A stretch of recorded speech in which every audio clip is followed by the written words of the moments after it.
Good morning, and welcome to another inspiring episode of the Good Morning Minute podcast, where I'm your host, Angelina Mojica, and we are starting the day with purpose, passion, and a little bit of power. So, our conversation today is in partnership with the Empower Her Steps virtual conference, a movement rooted in helping women rise, heal, and walk boldly into the life God has designed for them. Our mission is simple but powerful, empowering life purpose, because we believe that when a woman finds clarity in her calling, everything changes for her family, her community, and generations to come. So friends, grab your coffee, take a deep breath, and get ready to be uplifted as we dive into real stories, honest lessons, and bold steps towards purpose with our guest today. And our guest is Rya. Rya, welcome to the Good Morning Minute.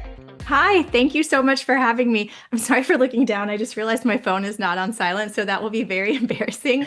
Um, but hey, we roll with the little challenges that pop up, right?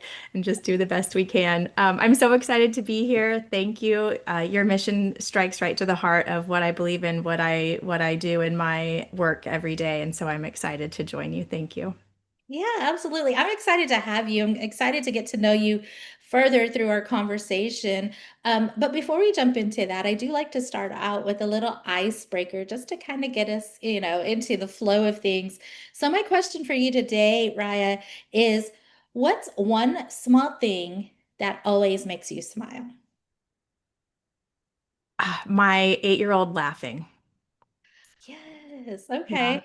I love it. I Yeah, I can get behind that. Yeah, he just has an infectious laugh. And when something tickles his funny bone, even if the thing that's tickling his funny bone is not what would like make me laugh, it's just so gleeful and so innocent and so pure and robust. And it's if you could bottle that and sell it, you'd never need anything else. How precious is that? Something about a child's laughter, it's so pure and innocent, and it's just so Mhm. beautiful. I have grandbabies, so when I hear them giggle and laugh, I mean, that immediately makes me smile and brings joy to my heart. So I can just imagine your 8-year-old Yes. son for sure. Ah, beautiful. All right. Well, hey, let's start talking about um, the heart of our conversation. So, my question to you, Rya, is what was a defining moment of challenge or pain in your life, and how did it impact you? hmm Well, I've been through my fair share of experiences, I think, as have we all. And there are a couple of moments, defining moments that stand out to me. So, in my first marriage, unfortunately, my then husband sort of fell down the slippery slope of alcoholism after our first son was born, and it as much as I fought for it and tried to cure it and tried to fix him in it. Of course, that was not within my power, and I had to really come to terms with that. But there was a really defining moment for me within that situation that opened my eyes to the fact that if I wanted things to change, I would have to change them for myself, and that I would have to choose to believe that better was possible, even though that was scary, even though change came with a lot of unknowns. But I had to believe that better was possible, and I had to be courageous enough to take the steps to make that happen. And that moment was being in the hospital with my 8-year-old as a newborn and waiting for him to come pick us up when he never came. My mom luckily lives in town. She was able to come get us, and turns out he was at home intoxicated, kind of just detached. And that was a really difficult moment, sitting in that hospital room by myself, holding my newborn, filling out his birth certificate on my own, choosing his name, cradling his tiny life, and realizing that I had to start changing our lives. Wow. And I'm just kind of listening and just absorbing the story that elated. I've never experienced a relationship with addictions. Mhm. But I have experienced domestic violence in a relationship. I'm sorry to hear And that. I remember too. I remember with my third child sitting in the hospital alone and just kind of looking and going, what am I doing? Like, what am Hmm. I doing? And Yeah. so that just hits me. And I think that's why I take that pause, because I'm just like, wow, it resonates deep within me, because I remember that moment where I'm looking at my now 19-year-old, um, and going, wow, this Yeah. is, things need to change for sure. Mhm. So what was it that you started to do? Like, what was the beginning of your healing journey, or maybe even the beginning of recognizing some, that change, and what were those steps like? Yeah. So I think that the first thing it made me do was come to terms with the fact that I had to start taking action because I had been living in a world of what I call magical thinking, where, you're smiling. Maybe you're familiar with that, where it's magical thinking to my mind is believing that someday a fairy godmother is going to come down, wave her magic wand, and everything's going to be better, right? In 5 years, when the kids are older, in 5 years, when the debt's paid off, he'll be happy and healthy and our family will be whole. And not really acknowledging all of the steps that would have to happen to get there, like that he would have to admit he had a problem, that he would have to actively seek help, the work that we would have to do in that situation to make it better. And being confronted with the fact and well, let me back up because I think magical thinking got through me through some really hard days, but it kept me stuck for some years that I didn't need to be stuck for. So it's a temporary salve, but it's kind of an anchor. And so by letting go of that and by finally acknowledging that I had to take the power and I had to take the responsibility to change my life, then that was instrumental in then being able to act. So I asked for a divorce. I was scared of being a single mother. I was scared of the financial implications. I was scared of what life would look like. But all I knew is where I was no longer tenable, and that I had to be brave and I had to lean into relentless optimism to say, hey, I believe that things can be better. And I believe that I can make it happen if I'm willing to be brave about it and if I'm willing to do the work. And so I started taking small steps and big steps, asking him to leave the house, filing for divorce, working with my lawyer to create a really protective parenting plan. And so, in every little step, you gain confidence, I think. Every step you take, you gain confidence and you can create a snowball of momentum. Um, Healing isn't linear. And I think giving yourself grace within that is really important because we're all going to have bad days. And sometimes it feels like 3 steps forward and 5 steps back. So giving yourself grace as well. But when you're able to pick yourself back up and take the next brave step, that's what changes everything. Hmm.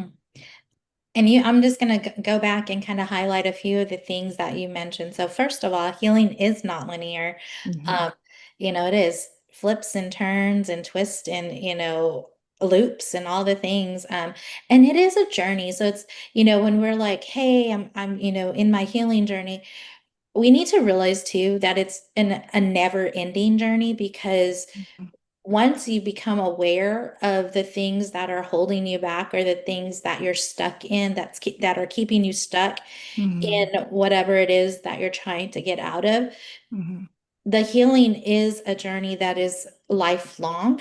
Yeah. And I think that's important to recognize, because when we look at giving ourselves grace and accepting the things that we can't control, like, that's part of it, is just recognizing. And so you never really, quote unquote, heal from it, but you embark on this journey where you learn how to navigate through the tough times, because Mhm. there are times where you probably, as a single mom going through the divorce, you talked about, oh my gosh, financial responsibilities are all on me now. Oh my gosh, um, primary parent, I'm going to have Mhm. to make the decisions and build this safety plan in my parenting, so that Mhm. I know my son is always protected.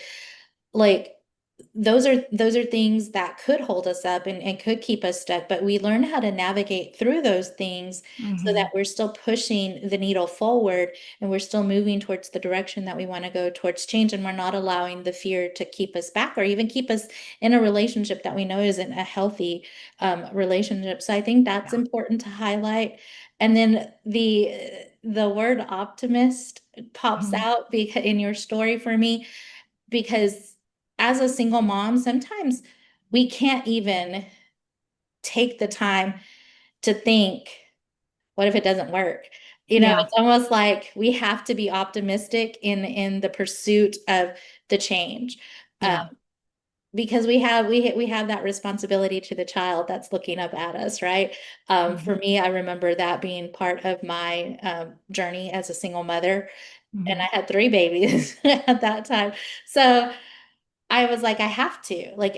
I can't think otherwise, because if I Mhm. do, then I revert back to what I saw my mom go through, and Mhm. those generational things. So Yeah.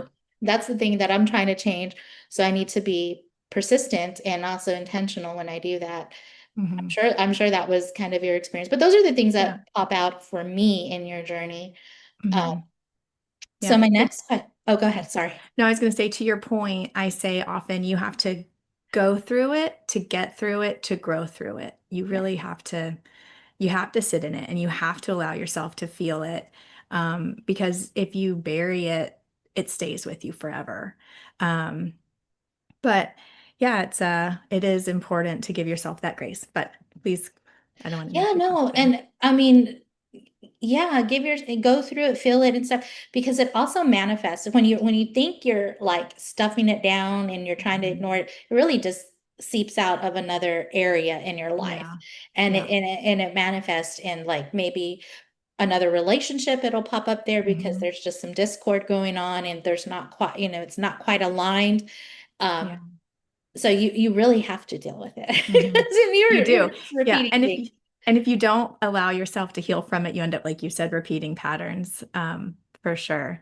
Now, for me, I actually do. I have two kids. I have now a 16-year-old and an 8-year-old. Okay. Um, and they're wonderful. But to put a pin in that story, I'm sorry to share with you that my ex-husband died about 9 months after we divorced. So that was a different challenge to go through to help guide my children through their Yeah. own grief. And of course, we took advantage of a lot of counseling and really encouraged them to try and just work through it, like, so you leaned into optimist, and that 100% is a huge word for me. My company is Relentless Optimism. My book is Relentless Optimism and Other Life Goals. And it actually just addresses a lot of these personal stories that we're talking about right now.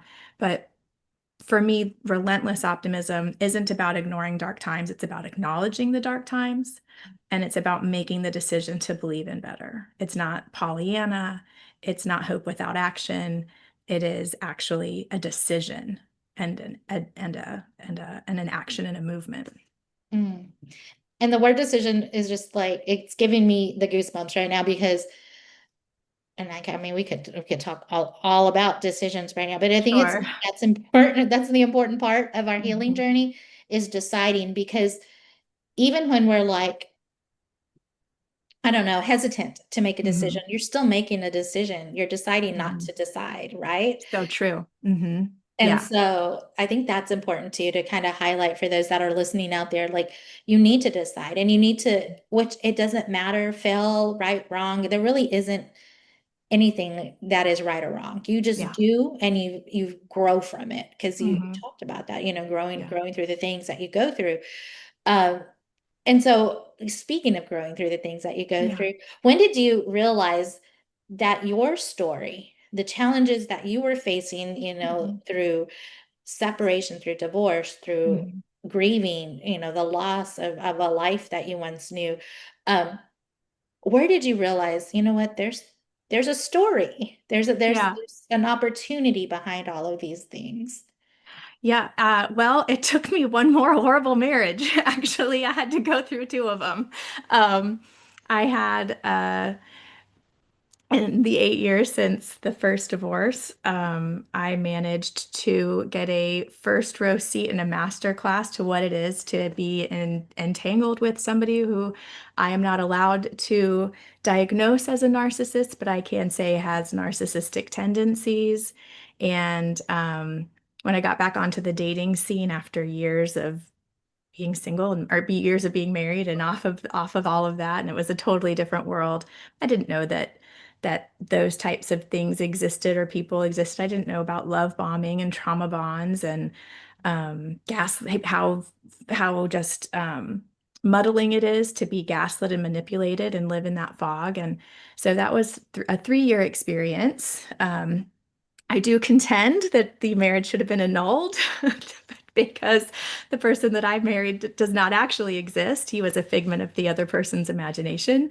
Um, but going through that experience was just incredible in the worst way, just unbelievable in so many ways. And for instance, in those 3 years, I found out that he had a secret online fiance in Australia.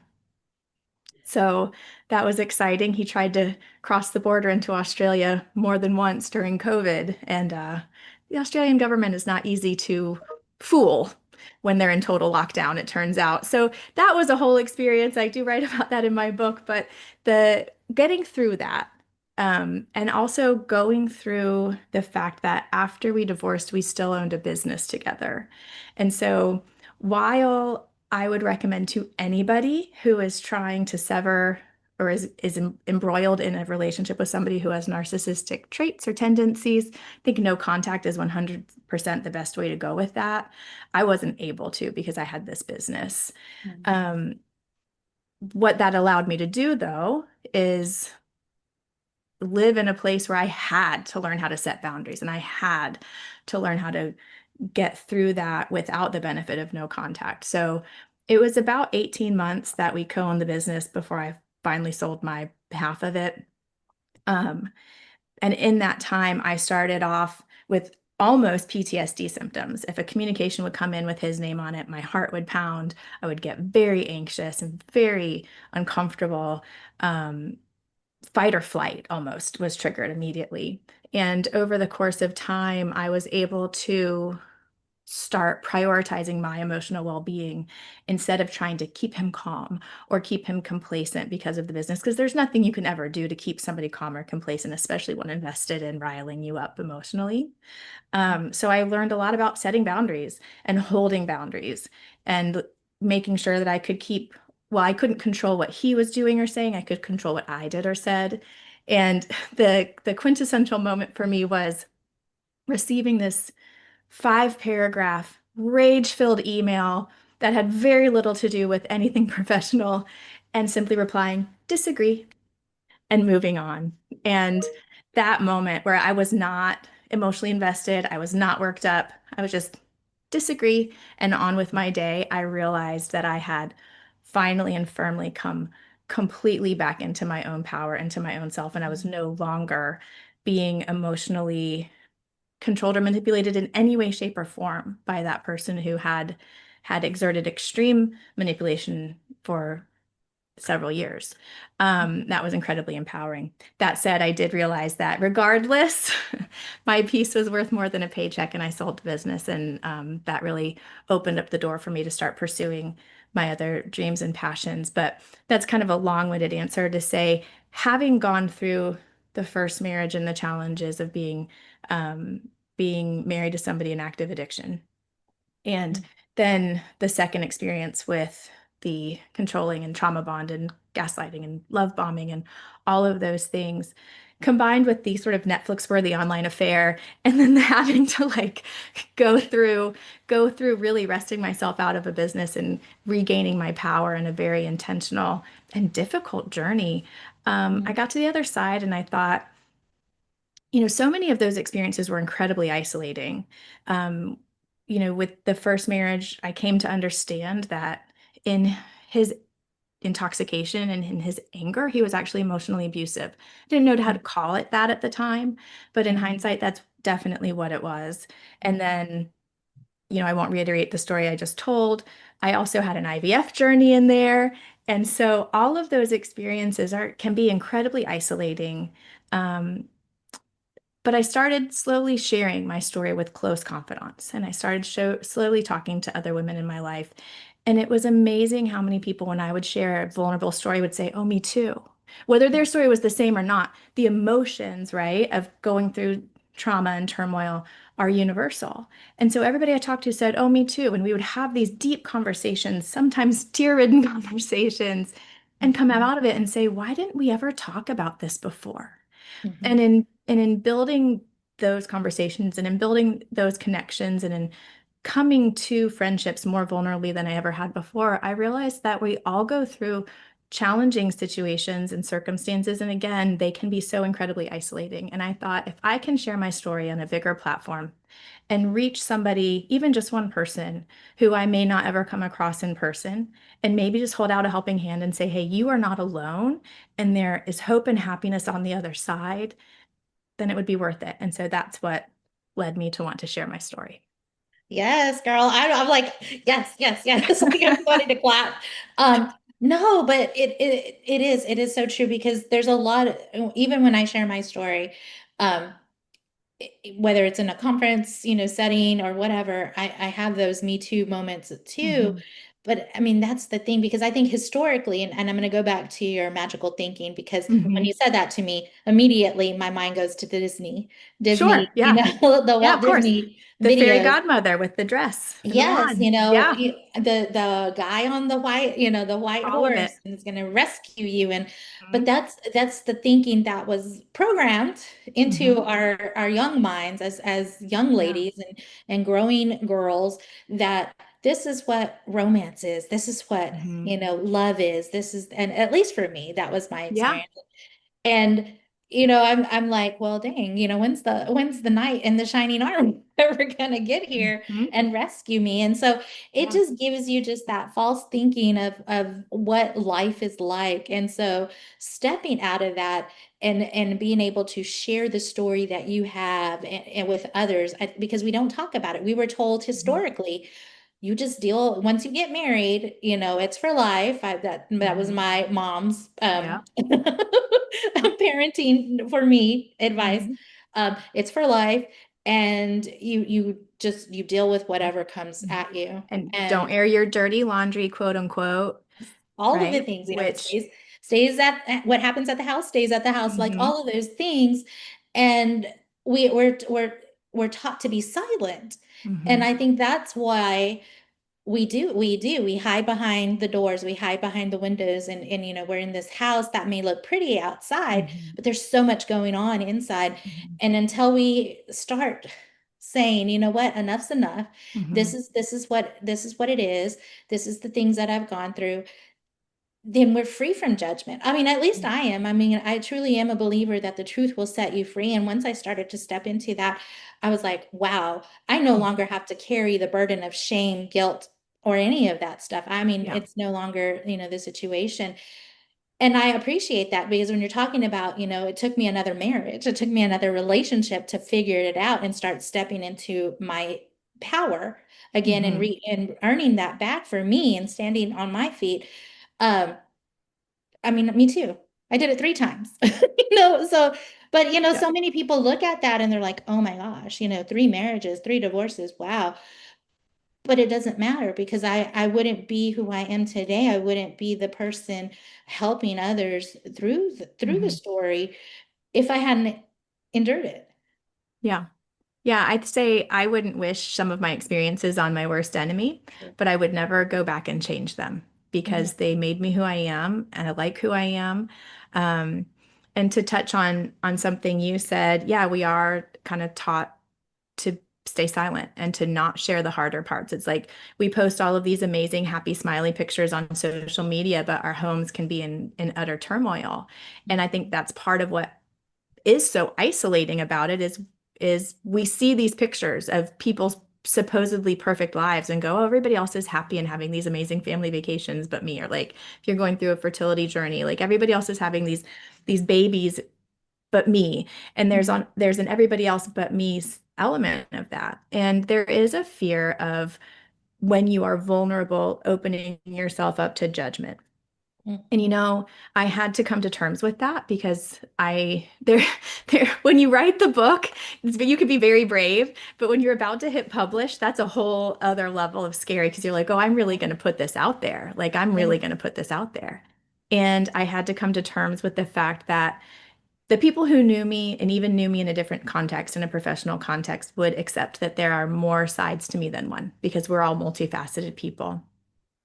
And I also had to come to terms with the fact that not everybody's going to cheer for you, but those aren't your people. and you get to choose who sits in your front row. And that's something I actually still have to remind myself of sometimes. I still go, oh, should I just hit unpublish and go back, take the book down and stop trying to get my content and message out there and go back to kind of this quiet life where I don't have to live in vulnerability all the time. But then I go back to my why and I remember if I can just reach one person and say, hey, you're not alone, and maybe impart some advice or some tools that I used to get themselves up and onward and upward and onto the side of happiness and hope, then everything's worth it. Mm, yes, yes. And people need to hear your stories, so don't ever don't pull it down. Don't pull it down. Okay, thank you. Um, I'll take but I'll yeah, live in that. I'll live with that today. That'll be yeah. my touch point But of bravery today. speaking of who you are today, who is that person? Like how did your story shape who you are today? Mhm. Um, I think that, well, obviously going through that situation, both of those situations were incredible Mhm. growth opportunities and learning opportunities. For me, learning how to try to respond instead of react. And listen, I'm not always perfect at any of the things that I'm sharing, but I work on it and I'm intentional about it and I try to be self-aware. And I think also learning how to give myself grace and to say, we all just try to do the best we can with the information we have at the time. And in hindsight, could I have made better decisions here and there along the way? 100%. But I didn't have the knowledge then that I have now. And so all I can do is say, hey, I did my best. I did my level best. And I have to give myself grace within that space. Um, I did a lot of growing up, honestly, and had to do a lot of self-reflection. And in that, was able to be intentional in how I choose to approach life now. Yeah. Oh, and I think that's great. I think, other people need to hear that it is about letting go of this unrealistic idea of perfection. Like you have to get it right. Hmm. You have to get it right then and there. No, I mean, you've got to allow yourself to grow through things. And like I said, that if you view from a lens of there is no right and wrong, there is just grow, then Hmm.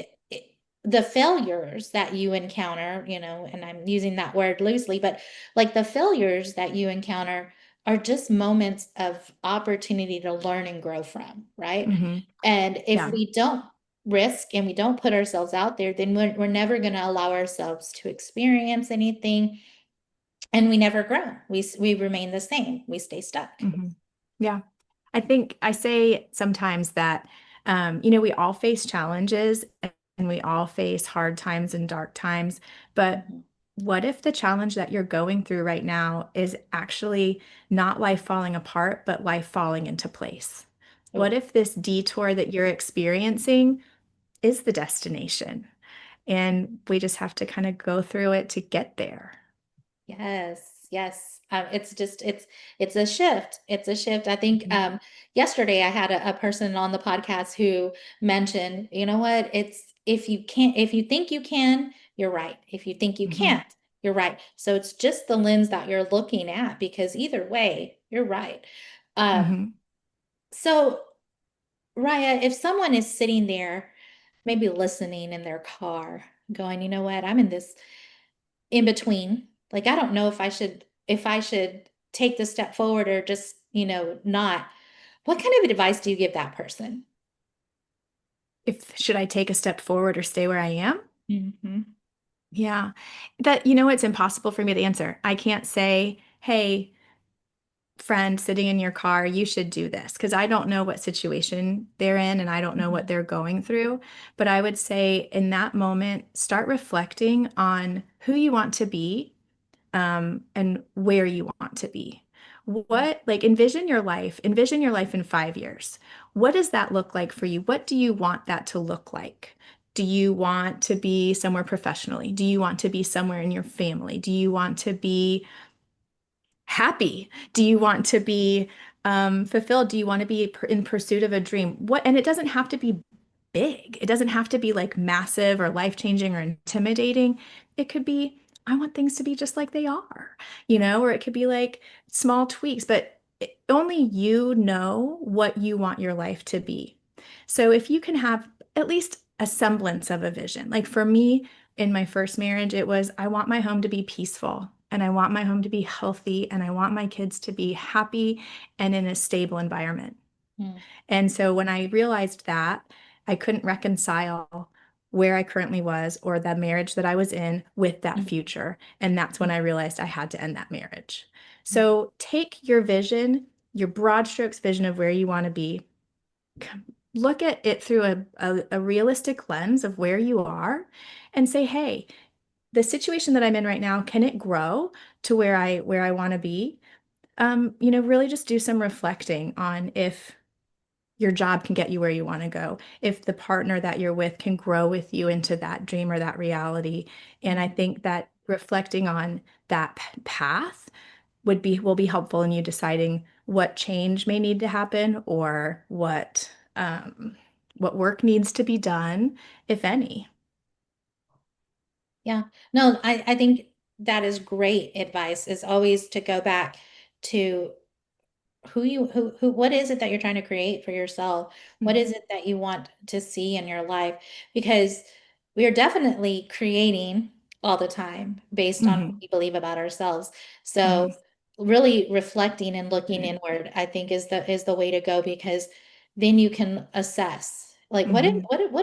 what do I think about myself? Like, because that's what's showing. If you're feeling like you're unworthy, then you're going to accept any kind of Yeah. relationship into your life.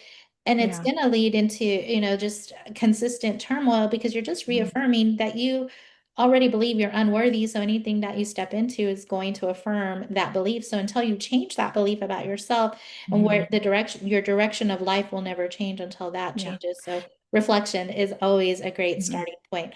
Yeah. Um, The so the Ryan, word worthy is so powerful. I'm glad that yeah, you said that. yeah, Um, yeah. because I think, yeah. So what is living with purpose look like for you now? Will you repeat that? I'm sorry, my computer is glitching a little bit. I'm terribly sorry about that. No, no, no, no, you're fine. So what does living with purpose look like for you now? Yeah. So, great question. The living with purpose is multifaceted.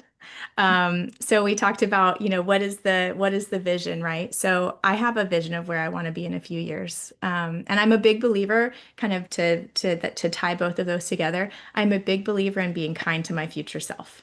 Mm, Whether that's setting up the coffee pot for the morning, like before I go to bed tonight, I'm not going to want to get that coffee pot ready. But you know what? When I wake up tomorrow, I'm going to be so grateful to my today self that I did that for my tomorrow self.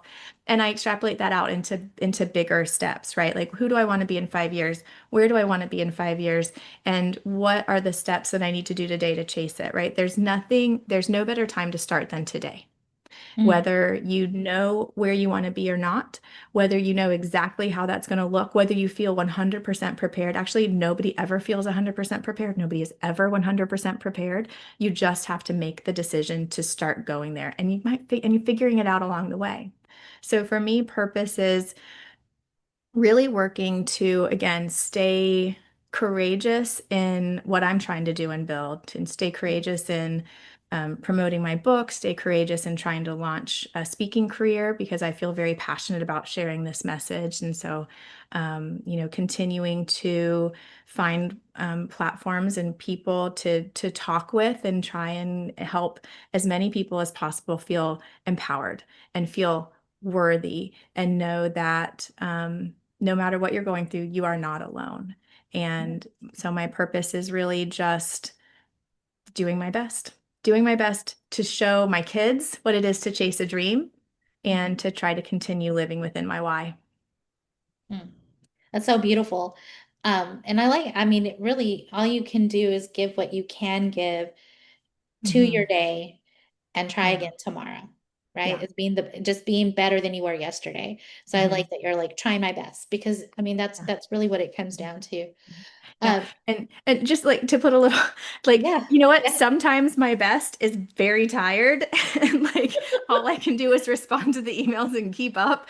And some yes, days I yeah, have more energy where I'm working on my next book and I'm, actively participating on amazing podcasts like yours. And so you don't have to be at full throttle every day. That's not possible and it's not sustainable. So I want anybody who is feeling overwhelmed by that idea to know that that is not a requirement, right? yeah. But something, a little bit of something, that's how you get there. Baby steps. How do you eat an elephant? One bite at a time. Take your bite today. Yes, yes. Great, great advice. So as we get closer to the end of our conversation, Rya, I do have a question I ask many of my guests, and that's one of legacy and impact. If today were your last day, what would you want to be remembered for? Oh, that's a good one. I wish you had sent me that one in advance. I'd have a great answer for you. Um, I would love for people to say she was a great mom. Mm, And I would love for people to say, failure or success, she always tried her best. mm, And I would love for my legacy to be having lived fully, having lived a dream of I did instead of what if, and having um, been courageous in the pursuit of that. But I think really, I want my kids to say she was a great mom. mm. So beautiful. And so, Rya, my last question is if you could leave maybe a word of truth or encouragement to someone listening today who's still trying to figure out what their life purpose is, what would it be? Mm. You don't have to have it all figured out. Listen to your heart and at some point allow yourself to step into your purpose. And that sounds very grand. Somebody said that to me once before I fully realized hadn't realized what I consider my purpose yet. Mhm, So I think I've used this a lot of times, but I think giving yourself grace is the best piece of advice I can give. Because as long as you're trying your best, and as long as you are working to be your best self, you can't go wrong. So be brave, be vulnerable, and tap into your why. What is it that moves you? What is it that drives you? What is it that gets you up in the morning? we don't, what is it that when you experience it lights you up? When you have a conversation with somebody and you're sharing, what is it that just makes you light up and get so excited? Maybe identify those pieces. Where is it that you are feeling inspired and energized? Is it a project? Is it a conversation? Is it an idea? And explore that avenue. mhm, Um, and don't give up because chasing a dream is really, really scary. But for me, the even scarier thing is looking back and saying, what if I had tried? mhm. No, very true. Well, Rya, if I had a listener out there going, you know what, I really want to connect with Rya, how can they do so? Yeah. You can find me on LinkedIn at Rya Hazelwood. You can find me on Instagram. It's relentless.optimism.xo. Email me, rya@ryahazelwood.com. Go to my website, ryahazelwood.com. Buy my book on Amazon, Relentless Optimism and Other Life Goals. I think I may be too accessible, but you can definitely find me through any of those avenues.